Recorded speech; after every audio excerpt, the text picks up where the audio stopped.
So we are almost 1 month into the year, and this makes me reflect a lot. Not only about the things I want to achieve and the things I want to do, but even more about my state. I don't know about you, but for me, the ultimate goal is to be at peace with myself, to feel at ease in the present moment. And this opens the question, how can we feel at peace with ourselves? Willingly accept what is outside your control.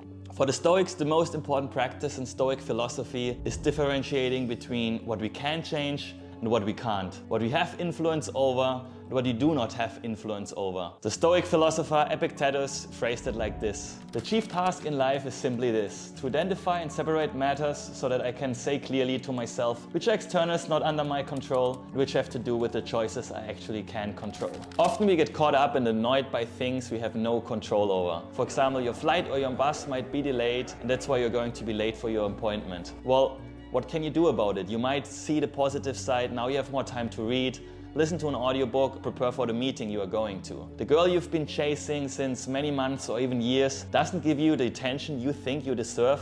Well, amigo, face it, she's just not interested. You can't change that. And instead of investing that time and energy in chasing her, you could spend the time with people or girls that appreciate you. It doesn't matter how much you try, you can't make people like you.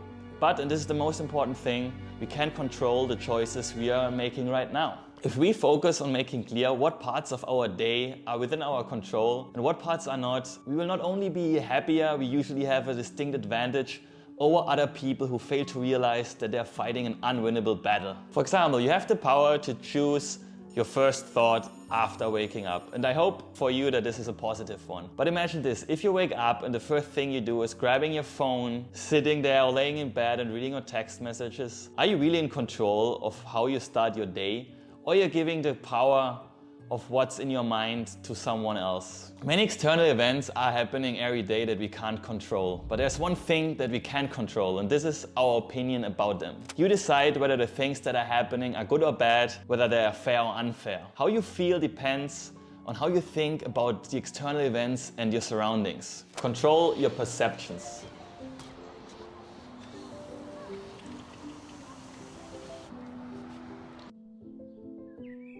We all look at the world through our perception. Our perception is our interpretation of the world around us and everything that happens. But it is unique only to us. Even though we often project our worldview on other people, that doesn't mean that they see things and think about things in the same way. Everyone sees the world through their own lens. Basically, there's no advantage in our perceptions. That's why we find so many people arguing all the time, trying to convince other people of their perception. But the way you win any argument, the way you get ahead of your career, is to move off of perception and move into perspective. Perception, on the other hand, is the art of looking at the world from outside yourself, from a different point of view. Or even more powerful, you sit in the seat of the person opposite you and think to yourself, what is their life like? How do they feel right now? If you can change your observer, as to say the angle or the point from which you look at things, this usually creates a new perception which leads to new actions and therefore to new possibilities and results that haven't been there before when you are still stuck in your old observer. Clarify your intentions. Have you ever asked yourself why you're doing what you're doing? What is the purpose of it? Because every human action is a means to an end. When we know that end, we know when to stop. But the problem is that most of us don't know when to stop because we don't know what that end or that goal looks like. When your efforts are not directed to a specific cause or purpose, how will you know what to say no and yes to? How will you know when you've